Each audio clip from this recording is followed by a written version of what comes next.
مساء الهنا والجمال على متابعين أفلام بسمة للقصص الكاملة في كل مكان.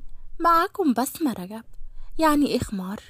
يعني تمشي في أي مكان تحسي إن غير كل اللي حواليكي، يعني قرب من ربنا، يعني قرار صح أخدتيه في حياتك، يعني لما تكوني في مكان فيه زحمة وشباب يوسعولك الطريق وما يقدروش يرفعوا عينيهم فيكي، يعني تخلي أي حد يحترمك ويحبك من قبل ما يتعاملوا معاكي، يعني حاجة كده ما تتوصفش من كتر جمالها. الخمار هيخليكي تقربي من ربنا وتبعدي عن أي حاجة غلط، دايما هتحسي إنك فرحانة طول ما انتي لابساه. الخمار ده أكتر قرار أخدته في حياتي ومش ممكن أجي في يوم أندم عليه. هتحسي إن غير كل اللي حواليكي فضل وقرب من ربنا عز وجل، هتحسي إنك مختلفة عنهم، هتحسي إنك زي الشوكولاتة شكلها حلو بس متغلفة، مش أي حد يستاهلها ويشتريها. عارفة ليه؟ لأنها غالية. هتحسي إنك جوهرة محدش يقدر يقرب منها غير اللي يقدر يصونها. هتحسي براحة كده وانتي مستورة وجسمك مش باين منه أي حاجة، حاجة كده ما تتوصفش من كتر جمالها. يعني لما تكوني في مواصلات هيسيبولك الكرسي فاضي ومحدش هيقعد جنب غير النساء وبس. وعلى فكرة مش بيكبرك زي ما هما ما بيقولوا، هما بس مش عارفين يوصلوا زيك. البسيه وما تخافيش. وعاوزة أقول لكم إنكم وحشتوني أوي أوي أوي أوي أوي من القصة اللي فاتت، وجاية لكم النهاردة بقصة جميلة جدا جدا جدا جدا جدا. أتمنى من الله عز وجل إنها تعجبكم. قصتنا بكرم الجميلة المبدعة المتألقة ميار زاهر. في البداية تعالوا بينا ناخد 10 حسنات ونترفع في الجنة 10 درجات ويتمحي من صحيفتنا 10 سيئات، ونصلي على سيدنا النبي صلى الله عليه وسلم. وبفكركم يا حبايب قلب بسمة، لو القصة النهاردة عجبتكم فرحوني وفرحوا قلبي باللايك والاشتراك في القناة وتفعيل زر الجرس علشان يوصل لكم مني كل جديد. ويلا بسرعة بسرعة بسرعة نسمي الله وندخل ونشوف قصتنا بتحكي عن ايه النهاردة. بتبتدي قصتنا ببطلتنا حور وهي قاعدة مع بطلنا يوسف على النيل.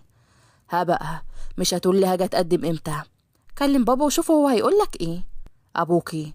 ايوه ابويا يا يوسف، في ايه؟ ماشي يا ستي، استنى اكلمه كمان دلوقتي قدامك. قال كده وطلع يوسف تليفونه واتصل عليه. هلو هات هلو هات. نعم، مين معايا؟ لا مؤاخذة، بص بقى يا معلم. معلم؟ لا ده انت متصل تستظرف بقى. لا استنى بس هقولك، انا يوسف وعايزك اتقدم لبنتك حور. لا يا شيخ، يعني انت اول ما تقولي كده انا عرفتك وهقولك تعالى خلاص اتقدم لبنتي؟ ما فيها غبي مليون يوسف. طب تفتكر ان انهي يوسف بقى؟ ولا ما تعصبنيش وانجز، قول انت عايز ايه. ما انا قلت لحضرتك يا عمي انا عايزك اتقدم لبنتك حور. طب انت بتشتغل ايه؟ انا دكتور وعندي عيادة خاصة بيا. الاب كان لسه هينطق ولكن سبقه يوسف. بقولك ايه، انا هاجيلكم بقى على طول علشان نتكلم وش في وش، يعني فيس تو فيس، يعني وجها لوجه. خلاص خلاص، ايه كل ده؟ طب قولي بقى اجي امتى؟ تعالى بكره يا ابن الساعة 6. خلاص تمام، سبتك بعافية ويلا من غير سلام. وقبل ما يتكلم الاب كان يوسف قفل في وشه السكة. ده مجنون ده ولا ايه؟ وعند يوسف منك لله فتحتني، هو ايه اللي فيس تو فيس ده؟ هو انت رايح تديهم كورس انجليزي ولا رايح علشان تخطبني؟ لا طبعا انا رايح اخطب القمر بنفسه. يوسف بس بقى عشان بتكسف. اتكسفت كسف يا اختي. يوسف هو انت بجد بتحبني؟ بحبك ايه يا بت؟ ده انا بعشق الطينه اللي بتمشي عليها. طينه؟ منك لله يا شيخ، ده الملافظ بتاعتها حتى، وبعدين هي مش كانت تراب؟ لا ما هو انا حبيت ابقى غير الكل. كتك الهم في رومانسيتك يا جدع. طب انتي بتحبيني؟ قوي قوي يا ابو صلاح، من الهارت للهارت يا قلبي. طب يلا بقى انا همشي علشان ما اتاخرش على الكليه، ودي اخر سنه ليا عايزه اتخرج منها من غير مشاكل. ايوه بقى، بنوتتنا كبرت وخلاص هتتخرج الاسبوع الجاي. بنوتتكو؟ يا رب صبرني. يلا سلام. سلام يا حواري قلبي. حواري؟ صبرني يا رب وما موتهوش. اعون برضو عليك يا بت، ده انت الحته الشمال. ايوه تهون. قالت كده ومشيت حور وسابته.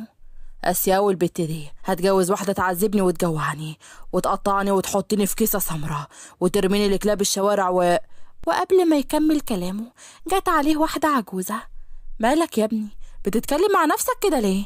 اتنهدت بحزن وكملت كلامها. من وجع الدنيا صح؟ ايوه يا حاجة شفتي. معلش يا ابني، تلاقيهم كانوا بيتريقوا عليك من غير سبب مع انك شاب حلو وامور. ايوه يا حاجة ايوه، من وجع الدنيا وغدرها. ايوه انت عامل زي وانا صغيرة ما كانش في حد راضي يتجوزني عشان كنت وحشة شوية. قطع لسان اللي يقول عليكي كده، ده انت حتى قمر. طب بقولك ايه يا ابني، ما تيجي تتجوزني وتكسب فيا ثواب؟ نعم يا اختي. ما كانش يتعزي يا حاجة، بس انا عندي واحدة بحبها. يعني بتفضلها عليا؟ لا طبعا يا حاجة، بس زي ما تقولي كده اتدبست فيها. قال كده وبعدين قال ما بينه وما بين نفسه يا رب سامحنا على الكذب ده انا بقالي سنة بتحايل عليها علشان اجي اتقدم لها. يلا يا ابني الحمد لله، كل شيء اسمه ونصيب. اما اروح اشوف لي واحد تاني. روح يا حاجة شوفي لك قبر تدفني فيه، انت فيكي حيل. بتقول حاجة يا ابني؟ بقول ربنا معاكي وتلاقي نصيبك قريب. تسلم يا ابني. قالت كده والست مشيت من قصاده. لما اقوم اروح بقى العيادة.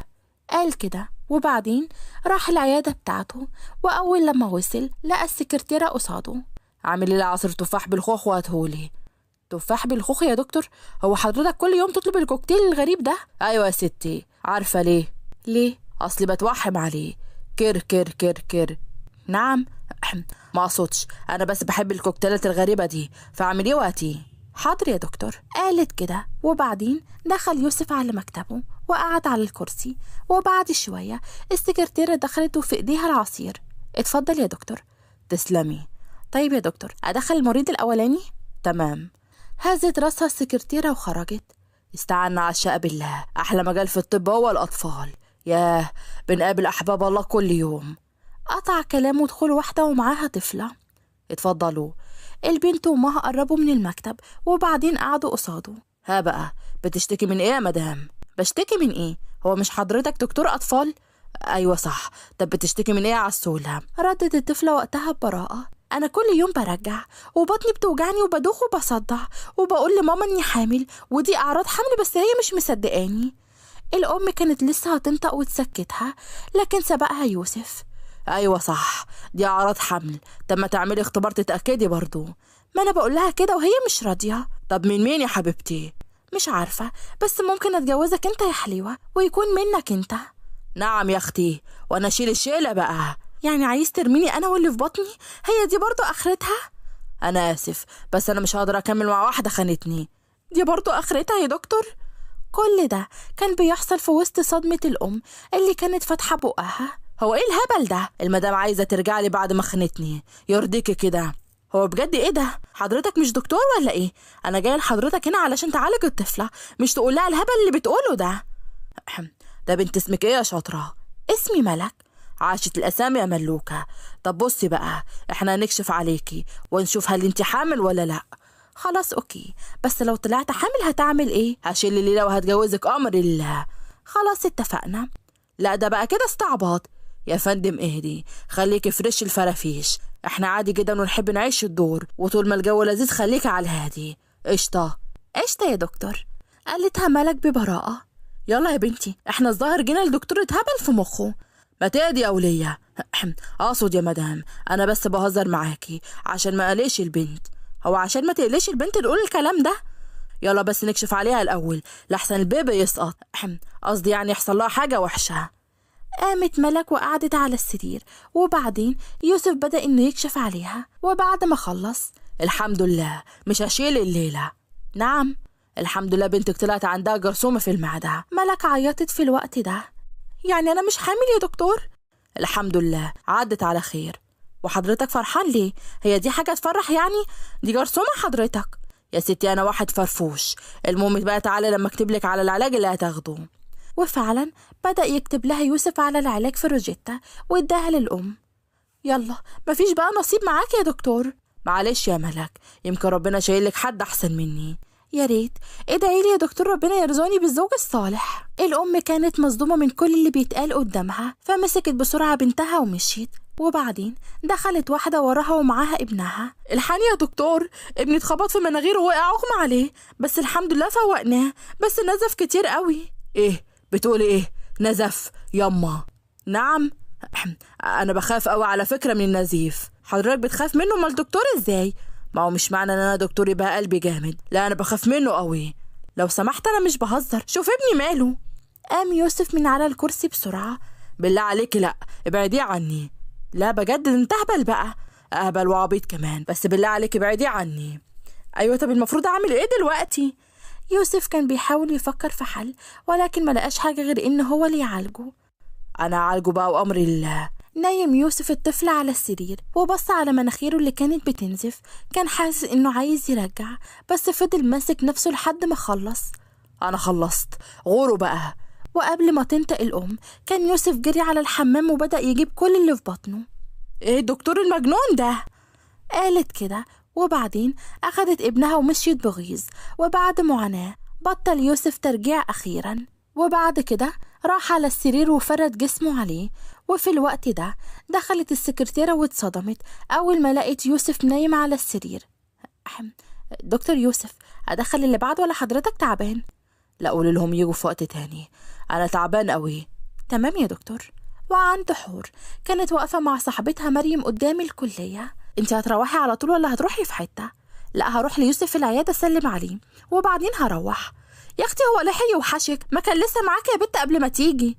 ايوه يا ستي لحي يوحشني وقوي كمان. طب يلا يا اختي فوتك بعافية. قالت كده وخبطوا ايديهم في ايدين بعض.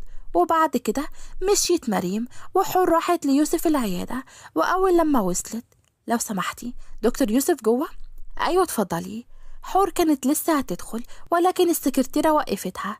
صحيح مش هتقولي لي بقى ميعاد خطوبتكم امتى؟ انا نفسي شخصيا معرفش، بس اول ما اعرف اكيد انتي اول واحدة معزومة. حبيبتي يا انسة حور، ربنا يتمم لكم بخير. ابتسمت لها حور وبعدين دخلت ليوسف جوه، ولكن ما لقيتهوش قاعد على مكتبه. الله، راح فين الواد ده؟ بصت على السرير واتصدمت لما لقيت يوسف غرقان في نومه. يا لهوي عليا، انت نايم في شغلك؟ قالت كده وقربت منه وبدأت تصحيه. يوسف، يوسف، يا يوسف. في ايه؟ انت بتعملي ايه هنا؟ هو ايه اللي بعمل ايه هنا؟ انت عايزة مني ايه؟ هو انت بتقول ايه؟ سيبيني انام. يا يوسف قوم يلا بقى. قالت كده وفضلت تهز فيه جامد لحد ما صحي. هو الواحد ما يعرفش يتخمد ولا ايه؟ ايه يا غيبوبة، نايم زي الميت كده ليه؟ اصلا انا كنت تعبان. من ايه؟ من النزيف اللي شفته في المريض. ما تفكرنيش بيه بس. بقى في دكتور يخاف من النزيف؟ ايوه انا. يا رب صبرني، انا مش عارفة لما تيجي لاهلي هيعملوا ايه. هيعملوا كفتة وبانيه كر كر كر كر. الله على العسل اللي انا فيه. يا سلام، ماشي يا يوسف، يا ريت بقى تيجي في ميعادك بكرة بالظبط. تمام؟ تمام يا حبيبة قلبي. بصيت له برفعة حاجب وبعدين سابته ومشيت. الله، هي البت دي قلبها بقى قاسي عليا قوي كده ليه؟ اما اقوم اروح. قام يوسف فعلا ولبس الجاكيت بتاعه وبعدين خرج. اقفلي انت العيادة وانت خارجة يا آية. تمام يا دكتور. روح يوسف على بيته، وأول لما وصل غير هدومه واترمى على السرير وما حسش بأي حاجة بعدها. تاني يوم صحيت حور بكل نشاط، قامت اتوضت وصلت فرضها وبعد كده لبست وجهزت. يلا يا بنتي تعالي افطري. قربت حور من باباها وبست على ايديه وبعدين قعدت قصاده. صحيح في واحد متقدم لك وجاي النهارده وانا موافقه. نعم يا اختي، هو انت شفتيه فين ولا تعرفيه ازاي؟ يا لهوي، اللي انا حببته ده. اقصد يعني يا بابا لو هو كويس انا خلاص موافقه. وبعدين هو كده يعني. هو ايه لو هو كده كده يا بابا وخلاص، ويلا سلام بقى علشان ما اتاخرش على الكليه. قالت كده وقامت جريت من قدامه. المجنونه دي صبرني يا رب عليها. وعند يوسف اول لما صحي مسك تليفون ورن على السكرتيره بتاعته واستنى منها الرد. السلام عليكم. وعليكم السلام يا آية. بقولك ايه، انا مش جاي النهارده، اصل عقبال عندك هروح اخطب. اخيرا يا دكتور، شفتي بقى انا قد التحدي والمقاومه. الف مبروك ليك يا دكتور. عقبالك يا رب. ابتسمت السكرتيره وبعدين قفل يوسف معاها وقام اتوضى وصلى وبعدين فطر وبدأ انه يجهز نفسه ويشوف هيلبس ايه. وعنده حور كانت واقفه مع مريم صاحبتها. يا بنتي انتي هتمشي دلوقتي؟ ايوه يا بنتي، ما انا زي ما قلت لك انه جاي النهارده وانا اصلا لسه ما جهزتش نفسي. خلاص تمام يا حبيبتي، ربنا يتمم لك على خير. حضنتها حور وبعدين راحت على المول واشترت شوية حاجات ليها وجابت فستان جميل جدا. وبعد ما خلصت حسبت عليهم ومشيت. وأول لما وصلت على البيت كانت الساعة 4 العصر. دخلت على طول واتوضت وصلت، وبعدين بدأت تجهز نفسها. وعندي يوسف كان واقف قدام المراية بيعدل البدلة بتاعته. وبعد ما خلص: يا لهوي يا ناس على جمالي، ده انا من كتر جمالي انا نفسي اتجوزني بجد. قال كده وبص في ساعته لقاها 5:15. على ما اروح هتكون الساعة 6. قال كده وبعدين أخد تليفونه ومفاتيحه ونزل ركب العربية بتاعته وراح جاب جاتوه وورد. وبعد ما خلص راح لبيت حور. وعند حور كان قاعد أبوها مستني يوسف، وحور كانت خايفة جدا لما يجيش في ميعاده. ولكن في الوقت ده قطع تفكيرها رنت جرس الباب. راحت حور علشان تفتح، لقيته يوسف. العب ايه يا بنت الجمال ده كله؟ وطي صوتك هتفضحني، اتلم يلا وادخل. جه باباها في الوقت ده وبصله. اتفضل يا ابني. دخل يوسف وقعد في الصالون. امال فين يا ابن ابوك وامك؟ الله يرحمهم. طب اي حد من اهلك؟ مفيش حد غير خالتي وجوزها وهما مسافرين برا. يعني انت وحيد يعني؟ يخرب بيت طحن الخواطر يا عمي. مش دي الحقيقة ولا اكدب يعني؟ لا دي الحقيقة يا عمي. اتفضل اطحن براحتك. المهم انا شقتي جاهزة، ناقصها بس العروسة. وحضرتك شوف عايز مهر كام والشبكة العروسة اللي تختارها زي ما هي عايزة. والفرح امتى بقى يا عمي؟ ايه يا ابن السرعة دي؟ لازم ناخد رأي العروسة الاول حتى على الاقل. وانا موافقة يا بابا. انت تعرفي منين يا بت؟ ما انا يا بابا شفته مرة في مطعم وانا قاعدة مع صاحبتي. قولي كده بقى. ماشي يا اختي، ولحقتوا بقى تحبوا بعض بالسرعة دي؟ قالها الأب وهو بيبص لبنته بشك. فيوسف اتكلم في الوقت ده. حب من أول نظرة بقى يا عمي. طب انت هتقدر تحافظ على بنتي؟ امال ايه يا عمي؟ ده انا هشيلها في عيوني الاتنين. طب احنا نخلي في خطوبة على الأقل. بقى يا عمي الخطوبة دي ملهاش أي 30 لازمة. قلت لك شقتي جاهزة، ناقصها بس العروسة. ولو هي عايزة تروح تشوفها أنا تحت أمرها. هنروح نجيب الشبكة اللي هي عايزاها والفستان برضو. طب انت ايه رأيك يا حور؟ أنا موافقة. طب ما فيش اللي تشوف يا بابا زي باقي البنات؟ ايه يا بنت البجاحة دي؟ هكدب يعني يا حاج؟ وبعدين انت بتتلكك أصلا، ولو كنت قلت اللي تشوفه كنت رفضت. وانت بقى بتحبيه قوي على كده؟ حور اتكسفت في الوقت ده. خلاص السكوت علامة الرضا. يلا بقى يا حاج ما تقفش في طريق سعادتنا. الأب اتنهد في الوقت ده بتعب وبص لهم هما الاتنين. على خيرة الله، بس حسك عينك ما تخليش بالك من البت. حافظ عليها، دمها ماتت وهي بتولدها وانا شايلها في عيني. ما كنتش بخلي حد يلمس ضفرها حتى. وزي ما انت شايف زي القردة واقفة قدامك اهي، ما فيهاش خدش. وفي اللحظة دي وقعت حور على الأرض ورجليها خبطت في الكرسي اللي جنبها واتعورت. الأب اتصدم وقتها، ويوسف كان ميت على نفسه من الضحك. طب كنت سمي الله بس يا عمي، اهي دلوقتي بقى فيها خربوش. يا لهوي عليا، مش قادرة، حد يجي يلحقني، عصعوصة رجلي باظت. يوسف راح لها وما كانش عارف يقومها من كتر الضحك. كل لما تيجي تقوم تقع من تاني. يهدك يا بعيد، قومني يلا. حاول يوسف انه يمسك نفسه، واخيرا عرف انه يقومها وقعدها على الكرسي. تسلم يا حاج. معلش يا بنتي نسيت اقول ما شاء الله. اديك اهو ما عرفتش تحافظ عليها النهارده وخلاص اتصبت. ايوه حبيبتي اتصبتي، بس لسه زي ما انت ساخ سليم، لا اتكسرتي ولا اتلويتي ولا. وقبل ما يكمل كلامه كان الكرسي اللي قاعدة عليه حور وقعت مكانها والخشب دخل في رجليها. والأب كان قاعد فتح بقه بصدمة، ويوسف كان قاعد على الأرض فطسان على نفسه من الضحك. انت ما تتكلمش تاني يا حاج، لحسن لو اتكلمت تاني هنكون بنتفرق بعد ساعة. يا لهوي الحقني يا يوسف، رجلي باظت. يوسف راح لها وحاول انه يشيل الخشب اللي دخلت جواها، والحمد لله قدر انه يشيلها، ولكن رجليها اتلوت. انا اسف يا بنتي، انا معرفش ايه اللي حصل. اسف ايه بس يا بابا؟ انت تسكت خالص. يانا ياما يانا، مش قادرة خلاص اقف على رجلي، حاسة ان رجليها خلاص اتكسرت 100 حتة. انا بقول كفاية كلام لحد كده. ايوه صح يا ابني، الفرح الاسبوع الجاي. ايوه بقى يلا سلام بقى يا حبيبتي. انت هتسيبني كده؟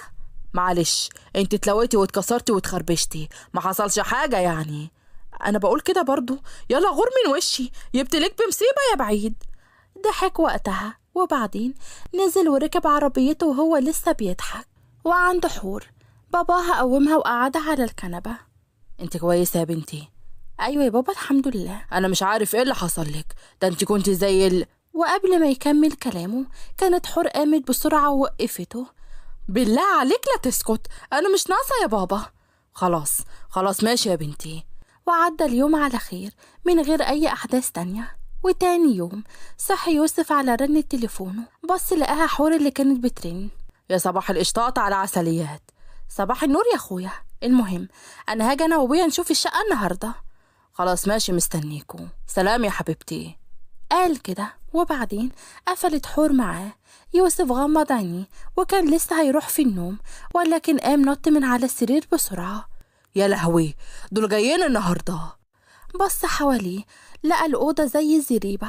طلع الصالة لقاها متبهدلة جدا. يا لهوي عليا، ايه الزريبة اللي انا عايش فيها دي؟ طب انا هعمل ايه دلوقتي؟ بس مفيش غير حل واحد يا يوسف، هو انك تاخد اجازة النهاردة وتبتدي بقى كده زي الشاطر تروق البيت. جاب تليفونه وقتها وكلم آية السكرتيرة. الو، ايوه يا آية، انا مش جاي النهاردة. قال كده وما استناش اي رد منها وقفل السكة. وبعد كده شمر رجل بنطلونه. استعنا عشاء بالله. وبدأ انه ينظف الأوض، وبعد كام ساعة خلص ترويق كل الأوض واترمى على الأرض. يا انا يما، ايه ده كله؟ ده من الأوض بس. يلا الحمد لله خلصنا من الأوض، ندخل بقى على الصالة وبعدين المطبخ. قال كده وبعدين راح على الصالة وبدأ ينفض الكتب وينفض السجاد والكنس ومسح واللازم منه. وبعد ما خلص هانت يا بطل. قال كده وبعدين دخل على المطبخ وبدأ انه يغسل المواعين. يا لهوي، ده انت راجل بيت شاطر قوي يا يوسف. فضل انه يغسل المواعين لحد ما خلصت. كده فاضل البوتاجاز والأرض، هونها عليا يا رب. فضل انه يغسل البوتاجاز لحد ما خلاه بيبرق.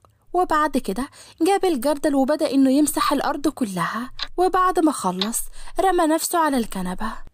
يا انا يما يا ظهري، يا انا يما يا فخادي، يا انا يما يا ايدي، يا رجلي، يا اعضائي، يخرب بيت شغل البيت، ايه ده كله؟ قال كده وبعدين غمض عينيه وكان لسه هيروح في النوم، لكنه سمع صوت رنة التليفون.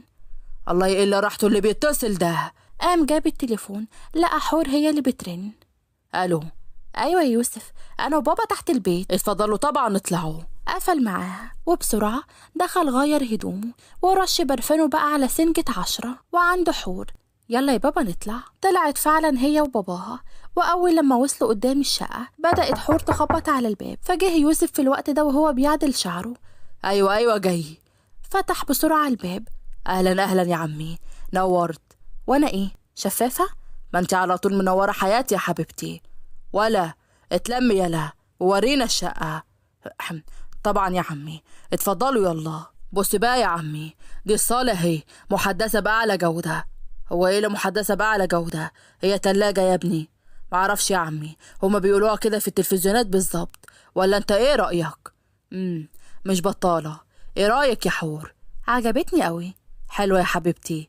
قوي قوي يا حبيبي. هتبقى شقتك يا قلبي، وانا فرحانة قوي بيها يا حياتي. امتى بقى وتنوريها يا عمري؟ قريب يا روح قلبي. ايه يا واد انت وهي ده انا كأني مش واقف وسطيكوا. ابدا يا حاج، اتفضل جوه في الاوض. بدأ يوسف انه يفرجهم كل الاوض. اما الاوضه دي بقى دي اوضه عيالنا. حور اتكسفت وقتها ووشها بقى احمر زي الطماطم. بتتكسفي يا بطه؟ ولا لو ما سكتش يلا فركش الجوازه دي. خلاص اتخرست اهو يا عمي، تعالى بقى افرجكوا على المطبخ. قال كده وفعلا راح يفرجهم على المطبخ. ده بقى المطبخ علشان حبيبتي تقف فيه وتعمل الاكل من ايديها الحلوين. ولا انت شكلك عايز تتضرب بقى. خلاص بقى يا عمي، خليك ريلاكس. المهم بقى قولي ايه رأيك في الشقة؟ مش بطالة بس تمام. يبقى على بركة الله ننزل نجيب بقى الشبكة والفستان دلوقتي وكاتب الكتاب يوم الخميس. ولا هو انت بتكرر بالنيابة عني ولا ايه؟ لا يا عمي انا بقترح بس. طب وانا بقى مش موافق على الاقتراح ده. يا بابا بقى. يا بنت اتقالي.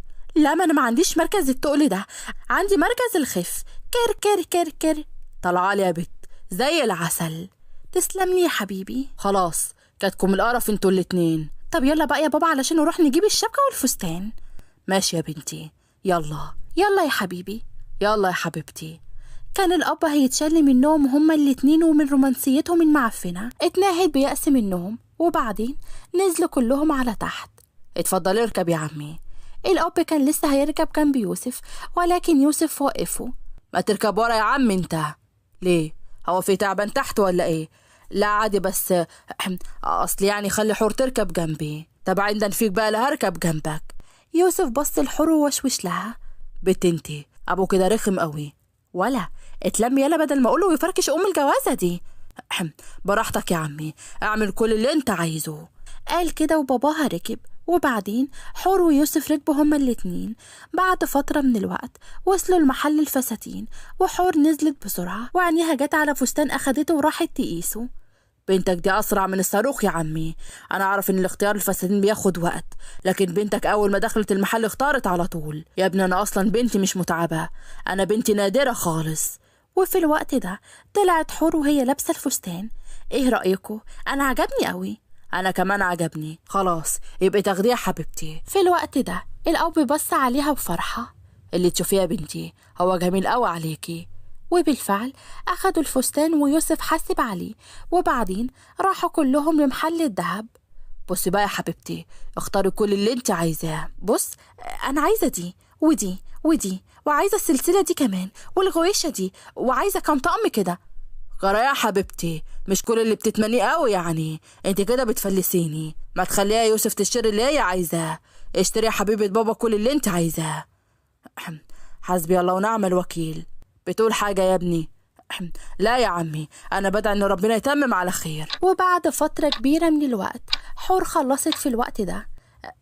بس كده كفاية يا حبيبي، مش عايزة أتقل عليك. لا يا أختي تقلي براحتك، حسبي الله ونعم الوكيل يا شيخة. طلع يوسف الفيزا بتاعته وحاسب على الذهب. وبعد ما خلصوا طلعوا من المحل وركبوا العربية، ويوسف وصلهم لحد البيت. أشوفك بعد بكرة يوم كاتب الكتاب يا جميل. اتلم يالا. حاضر يا عمي. قال كده ونزلت حور هي وباباها وطلعوا على بيتهم. ويوسف روح على بيته هو كمان. وعدى اليوم وأبطالنا بيجهزوا لفرحهم. ويوسف تاني يوم راح حجز القاعة. وبعد كده جه يوم الفرح، وحور كانت لابسة الفستان وجنبها باباها، ويوسف قاعد معاهم. يوبا هو المأذون هيجي امتى؟ اهدى شوية يا ابني وهيجي.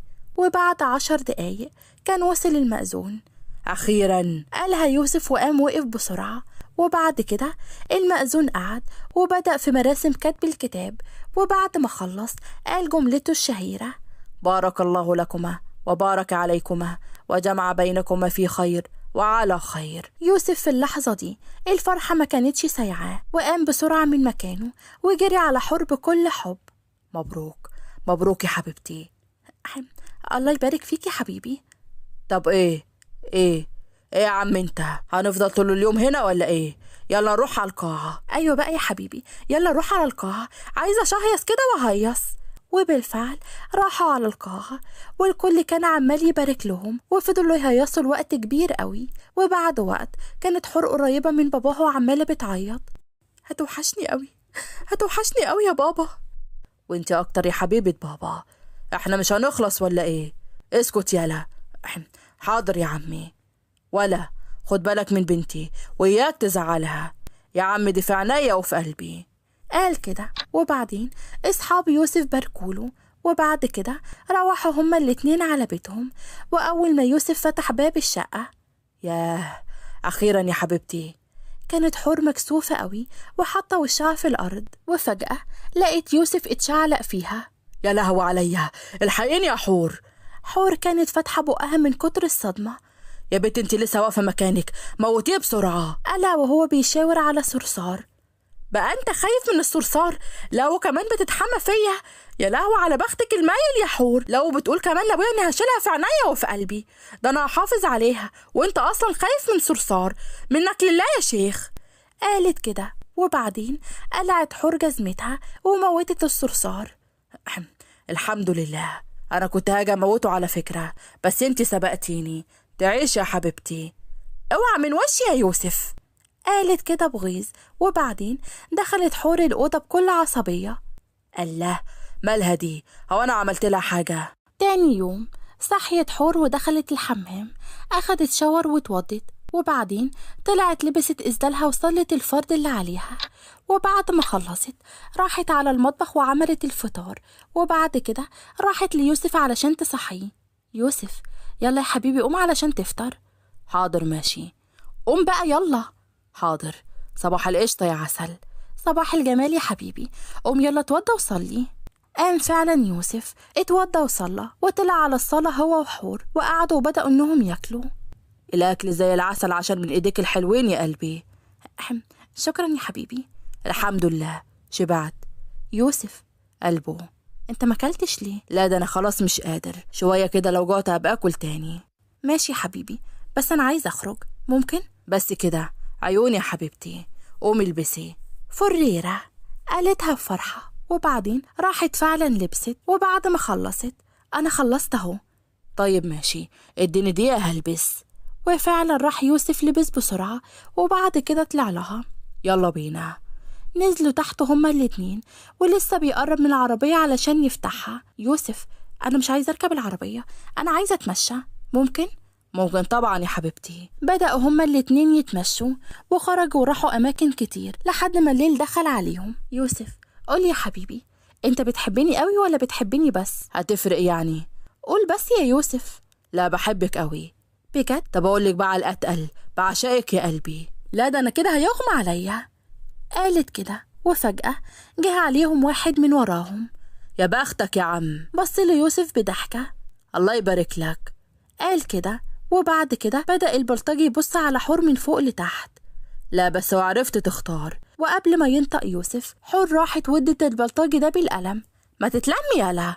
أيوة فعلا ما تتلم بقى، اسمع كلامها زي ما هي بتقولك. كان لسه البلطجي هيمد ايديه على حور، ولكن يوسف لحقه بسرعة ومسك ايديه. لا لا حاسب، مفيش عندنا حريم بتتضرب. البلطجي ضربه بالقلم. طب ممكن بعد إذن حضرتك تسكت بقى، ده لو سمحت يعني. الراجل اداله بالبوكس تاني. طب لو سمحت يعني. الراجل اداله بالبوكس تالت. طب لو سمحت يعني لتالت مرة، أقولك ايه أكتر من كده؟